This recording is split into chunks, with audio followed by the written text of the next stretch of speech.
Olá, nono ano. Agora nós falaremos da unidade 4, radioatividade. Essa unidade começa nos lembrando sobre a estrutura de um átomo. Então, o átomo é a menor unidade da matéria. A partir dessa pequena unidade, que as moléculas e compostos mais complexos são formados. Então, o átomo ele é formado por um núcleo, onde nós encontramos prótons, nêutrons e uma eletrosfera, onde nós encontramos os elétrons. Coincidentemente, a órbita dos elétrons também é elíptica. Então, há uma semelhança entre o micro e o macro. Lembrando o seguinte, como nós estudamos, a formação de uma estrela, ela começa com uma nuvem. E essa nuvem de partículas começa a ficar mais densa, e aí começa a surgir o primeiro átomo, que teoricamente é o átomo mais leve, o menor átomo, o hidrogênio. E assim por diante. Então, esse hidrogênio vai se fundindo, formando hélio, o hélio vai se fundindo, e isso vai formando cada vez átomos com mais prótons no seu núcleo, ou seja, átomos cada vez mais pesados, até chegar no átomo de ferro, nos átomos metálicos, e a estrela, depois desse período todo, acaba se tornando aí uma estrela com pouca energia e menor. Então, a radiação é essa energia liberada pelo núcleo instável de um átomo. As radiações, portanto, são de partículas como alfa, beta e gama, e os fótons também, tá certo? Então, esta primeira parte, ela explica para gente como que a radiação acontece. Então, ela relembra a estrutura de um átomo para a gente entender a radiação. Só mais uma observação. Então, lembrem-se que quando dois átomos de hidrogênio se fundem, forma um hélio cuja massa não é igual à somatória das massas do hidrogênio. É um pouco menor. Então, o que acontece com essa massa que sobra da fusão nuclear entre dois átomos de hidrogênio para formar um átomo de hélio? Essa massa, por menor que seja, essa massa que sobra, ela é liberada na forma de energia, na forma de radiação, tá bem? Então, a radiação, radioatividade, foi observada primeiramente por esse cientista Becquerel.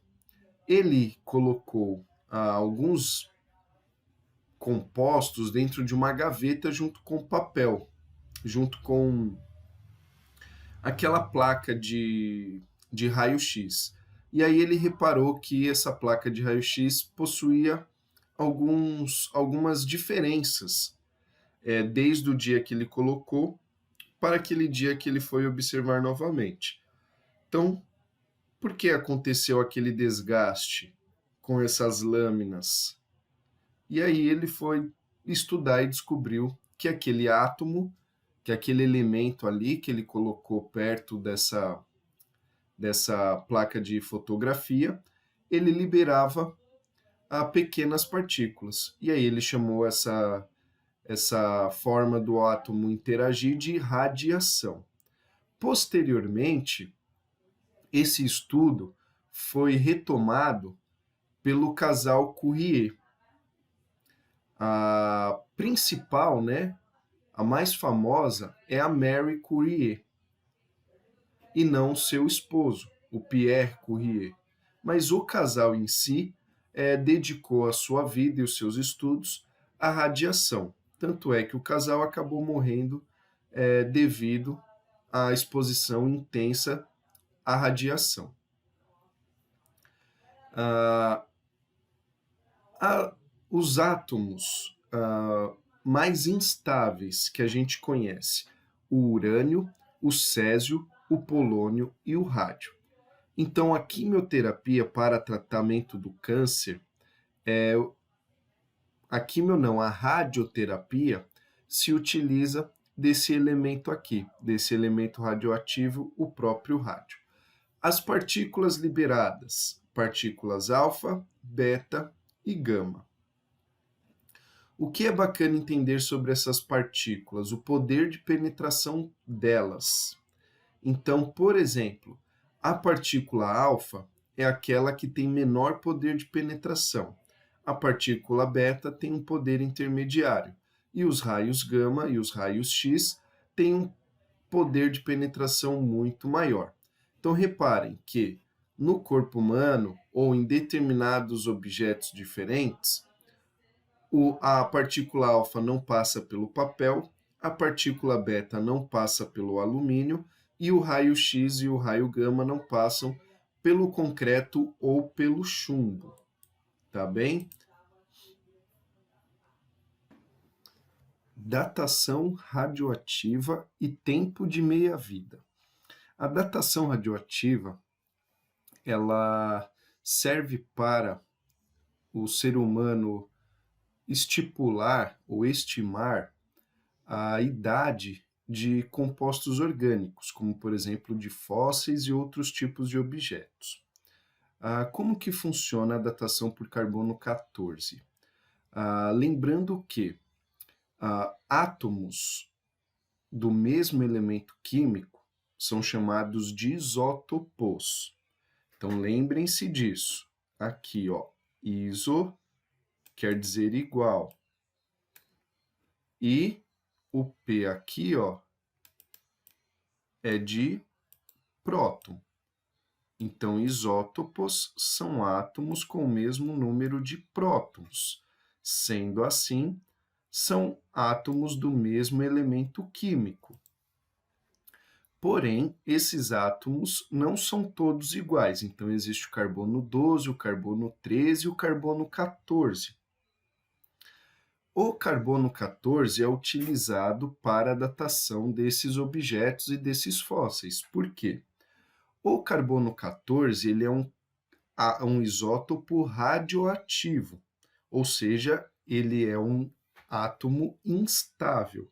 Ele libera de seu núcleo as ondas eletromagnéticas, a alfa, a beta ou a gama. Este carbono 14 ele é formado na atmosfera, quando a radiação solar interage com outros átomos, principalmente com o nitrogênio. Esse nitrogênio libera um nêutron e esse nêutron entra no carbono. E aí forma o isótopo radioativo carbono 14. Tem número de massa 14. Tá bem? Então tem 6 prótons e 8 nêutrons, formando aí o isótopo radioativo carbono 14. Quando as plantas absorvem esse carbono por meio da fotossíntese, ele entra na cadeia alimentar. E aí, quando um ser vivo morre, ou quando algum utensílio, objeto é fabricado a partir de osso ou a partir de madeira, esse carbono 14 começa a entrar em declínio, porque o organismo, como está morto, não consegue mais segurar este carbono no fóssil, por exemplo, no osso. E aí este carbono começa a entrar em declínio, ele começa a liberar partículas beta e a sua massa começa a diminuir.